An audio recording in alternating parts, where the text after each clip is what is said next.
ओम शांति।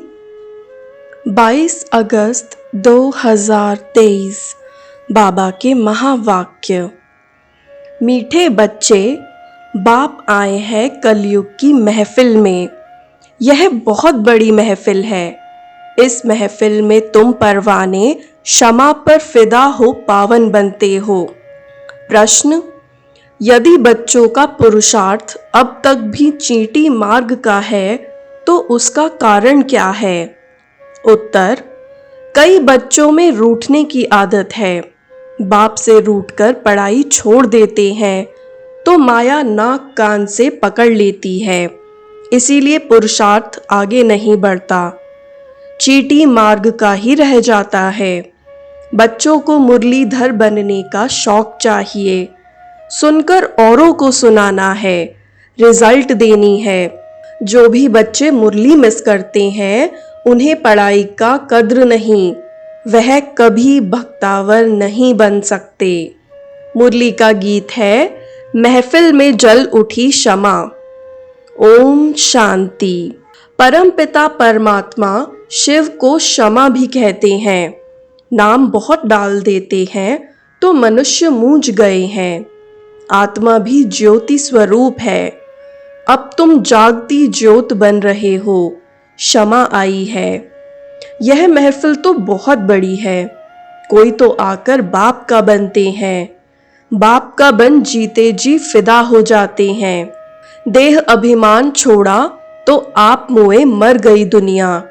आप कौन? आत्मा। आत्मा शरीर को छोड़ देती है तो सारी दुनिया उनके लिए जैसे मर गई। अभी बाप भी कहते हैं, अपने को आत्मा समझो, हम तो बाप के हैं। शरीर का भान मिटा देना है। मनुष्य मरते मरते तो देह सहित सब कुछ भूल जाते हैं। समझते हैं शरीर छोड़ा तो तैल्लुक टूटा। शरीर के साथ ही तैल्लुक माना नाता है। तुम शरीर होते हुए अशरीरी रहते हो, क्योंकि तुम्हारा तैल्लुक अब बाप से हो गया। तुमको राजयोग सिखलाने लिए बाप ने भी शरीर धारण किया है, महफिल में आए हैं। तुम्हारे में भी कोई पूरा जानते हैं, कोई अधूरा, कोई तो कुछ नहीं जानते। बाप कहते हैं, मैं इस रचना में आया हुआ हूँ। यह बातें मनुष्य ही समझेंगे। भारतवासी जानते हैं शिव जयंती भी है। शिव है परम पिता परमात्मा, सभी आत्माओं का बाप। वह आते हैं जरूर। मंदिर भी है। मंदिर तो ढेर बनते हैं। जैसे क्राइस्ट तो एक था, उनकी यादगार में जड़ चित्र कितने ढेर बनाए हैं। यह भी परम पिता परमात्मा, जिनको पतित पावन कहते हैं, उनके मंदिर हैं। यह है अभी पतित दुनिया की महफिल, फिर होगी पावन दुनिया की महफिल। पावन दुनिया में तो वह आते नहीं। पावन दुनिया की महफिल बहुत छोटी होती और सुखी होते हैं, इसीलिए वहां आने की दरकार नहीं। आना है बड़ी महफिल में। उनका नाम ही है पतित पावन। यह है पतित दुनिया, फिर पावन दुनिया भी है। उसी नई दुनिया में जरूर थोड़े होंगे। तुम बच्चों में नंबरवार पुरुषार्थ अनुसार सच्ची सच्ची सर्विस करते हैं। सच्चाई के सर्विस का सबूत भी निकलता है, तो बाप महफिल में आए हैं। वह है पतितों को पावन बनाने वाला। कहा जाता है, charity begins at home. Bharat अविनाशी बाप का अविनाशी बर्थ प्लेस है। मनुष्य भूल गए हैं शिव बाबा कब आया था। उनको ही पतित पावन कहा जाता है। आते भी हैं पतित शरीर में। उनकी महिमा कितनी भारी है। शिवाय नमः। तुम्हारी महिमा भी अपरंपार है। वैकुंठ की कैसे स्थापना करते हैं, जैसे वैकुंठ की भी महिमा अपरंपार है। तुम बच्चे ही यह जानते हो और ऐसे वैकुंठ में जाने लिए पुरुषार्थ करते हो, परंतु तुम्हारा पुरुषार्थ बड़ा ठंडा चींटी मार्ग का देखते हैं। माया किसको कान से नाक से पकड़ती रहती है, किसको भी छोड़ती नहीं है। सोचते भी हैं ऐसे शिव बाबा को निरंतर याद करें। जैसे पत्नी पति को कितना याद करती है, तो फिर यह तो पतियों का पति है, बाबा है। ऐसे बाबा को कितना याद करना चाहिए। ऐसे बाबा की हम कितनी महिमा गाएं। गीत आदि में भी शिव बाबा की कितनी महिमा करते हैं। तेरी महिमा अपरंपार है। इतनी महिमा क्यों गाई जाती, कोई कारण तो होगा ना। तुम जानते हो बाप ही भारत को स्वर्ग बनाते हैं, भारत को कितना ऊंच बनाते हैं। रावण फिर नीच बना देते हैं, बाप आकर सुखी बनाते हैं, दोजक से बहिशत बना देते हैं। ऐसे बाप को कोई जानते नहीं, पतित तो सारी दुनिया है। भल अशोका होटल के सुख आदि हैं, परंतु यह सब तो अल्पकाल के लिए है।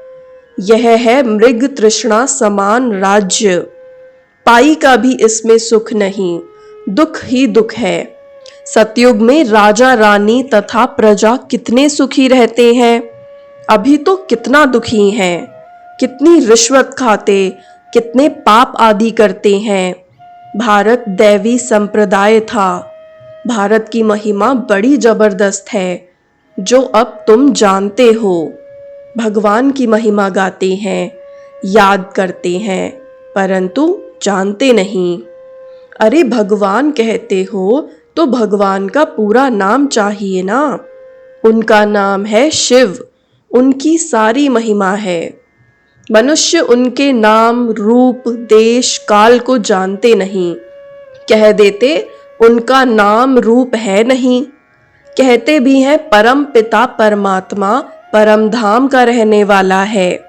नाम, रूप, देश बतलाते भी हैं, परंतु देह अभिमान होने कारण उनको याद नहीं करते हैं। याद करते भी हैं तो बिगैर समझ। गाते हैं तुम मात पिता, तुम समझा सकते हो, लौकिक मात पिता तो है ना। फिर यह कौन से मात पिता हैं? पिता कैसे सृष्टि को रचते हैं, कैसे मुख वंशावली रच उन्हों को राज्य भाग्य देते हैं, सो तो तुम ही जानो और न जाने कोई। तुम्हारे में भी नंबरवार है। तुम समझते हो शिव बाबा ब्रह्मा तन से आकर पढ़ाते हैं। शिव बाबा की ही इतनी भारी महिमा है। ब्रह्मा द्वारा राजयोग सिखाकर हमको बैकुंठ का मालिक बनाते हैं। जरूर ब्रह्मा सरस्वती पहले पहले जाकर लक्ष्मी नारायण बनेंगे। जगत अम्बा और जगत पिता बैठे हैं, वही विश्व के मालिक बनेंगे। उनके साथ कुमार कुमारियां भी हैं। यह देलवाड़ा मंदिर कितना अच्छा बना हुआ है। यह मंदिर आदि तो पहले के बने हुए हैं, अभी हम भेंट करते हैं। हमारे ही यादगार का पूरा यह मंदिर है। तो यह शिवाय नमः गीत तो जरूर रखना चाहिए। 2-4 गीत फर्स्ट क्लास रख लेने चाहिए। यह बाबा अपना अनुभव बतलाते हैं। दिल होती है बाबा की याद में रहकर खाएं, परंतु भूल जाते हैं।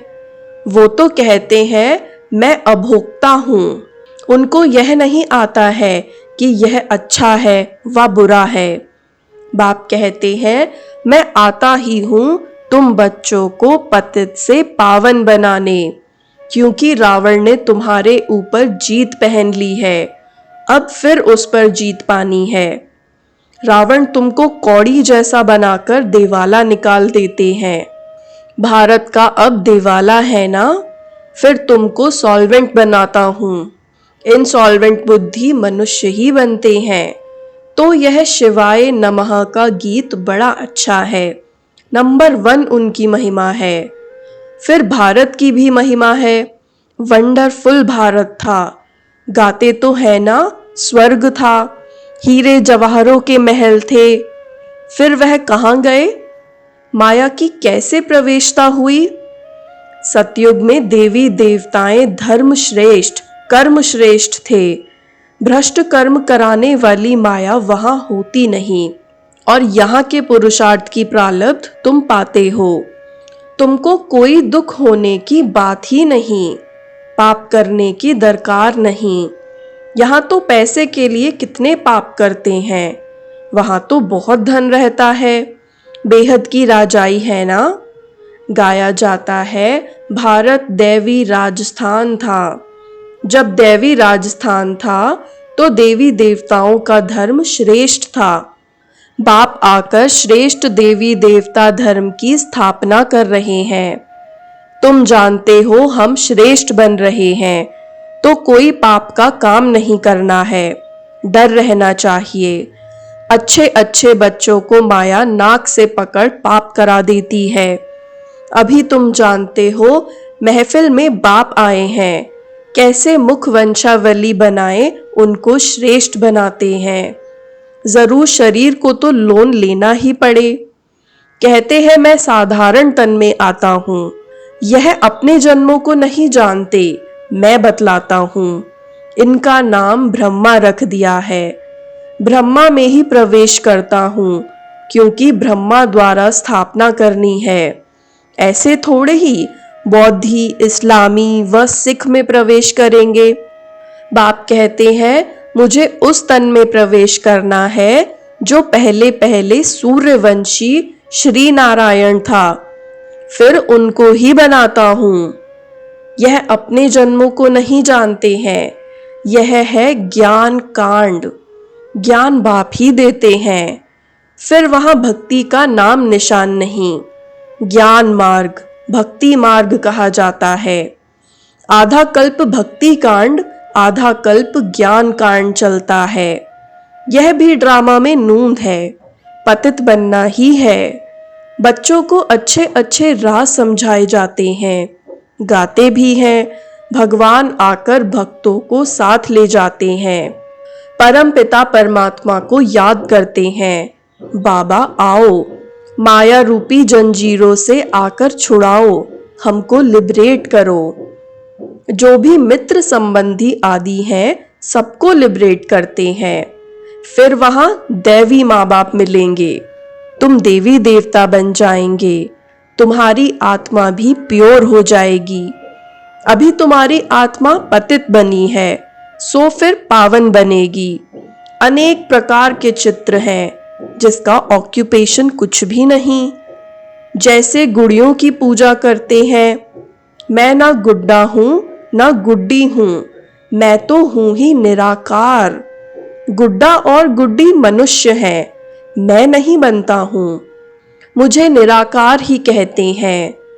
तुम गुड्डे गुड्डी अभी बहुत दुखी हो, बैकुंठ में तुम बहुत सुखी थे। सुख की महिमा अपरंपार है, परंतु बच्चे घड़ी घड़ी भूल जाते हैं, रूठ पड़ते हैं। ब्राह्मणों में से भी बहुत रूठते हैं, रूठकर वर्षा पाने को ही छोड़ देते हैं। अरे तुमको वर्षा बाप से लेना है ना। यह है अविनाशी ज्ञान रत्न, पढ़ाई है। बाबा ने बड़ा सहज समझाया है। भल तुम कहाँ नहीं आ सकते हो, अच्छा मुरली तो मंगा कर पढ़ सकते हो, इसमें नुकसान की कोई बात नहीं है। बाकी हाँ, पुरुषार्थ कर सर्विस का सबूत देना है। सर्विस का सबूत ही नहीं तो मुरली भेजकर क्या करेंगे। मुरली पढ़ी जाती है धारण करने के लिए। अगर एक कान से सुन दूसरे से निकाल देते हैं तो फिर क्या कर सकेंगे। बाबा को याद ही नहीं करते हैं। कोई पाप करते हैं तो बुद्धि का ताला बंद हो जाता है। बाप कुछ नहीं करते हैं, बाप तो समझाते हैं। तुमको बहुत मीठा बनना है, कोई को दुखी मत करो। अंत में तुम बच्चे बहुत मीठा बाप जैसा बन जाएंगे। पुरुषार्थ करना है, दिल से पूछना है किसको तंग तो नहीं करते हैं, हमसे कोई नाराज तो नहीं होते। यूं बाहर वाले तो बहुत नाराज होंगे। तुम ब्राह्मण कुलभूषणों को मुरली रोज जरूर सुननी चाहिए। मुरली नहीं सुनेंगे तो धारण कैसे होगी। मुरली नहीं सुनते हैं तो जरूर समझो, वह बख्तावर नहीं। मुरली को कभी छोड़ना नहीं चाहिए। ब्राह्मणियों को भी मुरली शिव बाबा से मिलती है ना, उनसे कनेक्शन रखना है। डायरेक्ट मुरली तो भेजें, लेकिन फिर आप सामान भी बनाकर तो दिखाओ। बाप को याद करते रहो, बाप की याद औरों को दिलाते रहो। समाचार दो तो पता पड़े, नहीं तो कैसे समझेंगे कि बाप की सर्विस कर रहे हो। सबूत जरूर चाहिए सर्विस का। मुरलीधर बनने का शौक चाहिए। टेप्स भी मुरलीधर बनती है ना। यह एक्यूरेट मुरली सुना सकती है, तुम नहीं सुना सकेंगे। तो क्या करना चाहिए? औरों के कल्याण के लिए टेप रिकॉर्डर मशीन लेकर देनी चाहिए। इतने सब सुनेंगे तो उन सब का फल देने वाले को बहुत मिलेगा। ले करके देंगे भी वह जिनको इसके रहस्य का पता होगा। इस मुरली सुनने से तुम राजाई पद पाते हो, और कोई का भाषण सुनने से स्वर्ग का मालिक बनेंगे क्या? अथवा मनुष्य से देवता थोड़े ही बनेंगे। यह तो फर्स्ट क्लास दान करना है, जिससे 21 जन्मों के लिए बहुतों का कल्याण होता है। टेप रिकॉर्डर लेके देना व मकान लेकर देना कितनी अच्छी सर्विस है। बच्चे बैठ सर्विस करेंगे, मकान फिर भी तुम्हारा ही रहेगा, उसका फल तुमको मिलेगा। वहां रिटर्न में बड़े बड़े महल मिल जाएंगे। वह समय आएगा जो तुम बच्चों को तो बहुत मकान मिलेंगे, चरणों में झुकते रहेंगे। मकान भी हम क्या करेंगे, हमको तो सिर्फ सर्विस करनी है। मकान लो, फिर मुफ्त में पैसा भरकर क्यों दो? सौदागर भी तो यह पक्का है, सेंसिबल सौदागर है। अच्छा, मीठे मीठे सिकिलधे लकी ज्ञान सितारों प्रति मात पिता बाप दादा का याद प्यार और गुड मॉर्निंग। रूहानी बाप की रूहानी बच्चों को नमस्ते। रूहानी बच्चों की भी रूहानी बाप दादा को याद प्यार गुड मॉर्निंग और नमस्ते। धारणा के लिए मुख्य सार। पहला, शरीर में होते सबसे ताल्लुक यानी नाता तोड़ अशरीरी बनने का पुरुषार्थ करना है। बुद्धि से सब कुछ भूल जाना है। दूसरा, पुरुषार्थ कर सर्विस का सबूत देना है। मुरली सुननी व पढ़नी है धारण करने के लिए। एक कान से सुन, दूसरे से निकालना नहीं है। वरदान, नेचुरल अटेंशन व अभ्यास द्वारा नेचर को परिवर्तन करने वाले सिद्ध स्वरूप भव। नेचुरल अटेंशन व अभ्यास द्वारा नेचर को परिवर्तन करने वाले सिद्ध स्वरूप भव। आप सबके निजी संस्कार अटेंशन के हैं। जब टेंशन रखना आता है तो अटेंशन रखना क्या बड़ी बात है। तो अब अटेंशन का भी टेंशन ना हो, लेकिन नेचुरल अटेंशन हो। आत्मा को न्यारा होने का नेचुरल अभ्यास है। न्यारी थी, न्यारी है, फिर न्यारी बनेंगी। जैसे अभी वाणी में आने का अभ्यास पक्का हो गया है, ऐसे वाणी से परे न्यारे होने का अभ्यास भी नेचुरल हो जाए तो न्यारेपन के शक्तिशाली वाइब्रेशन द्वारा सेवा में सहज सिद्धि को प्राप्त करेंगे। और यह नेचुरल अभ्यास नेचर को भी बदल देगा। स्लोगन, अशरीरीपन की एक्सरसाइज और व्यर्थ संकल्पों के भोजन की परहेज करो तो एवर हेल्दी रहेंगे। अशरीरीपन की एक्सरसाइज और व्यर्थ संकल्पों के भोजन की परहेज करो तो एवर हेल्दी रहेंगे। ओम शांति।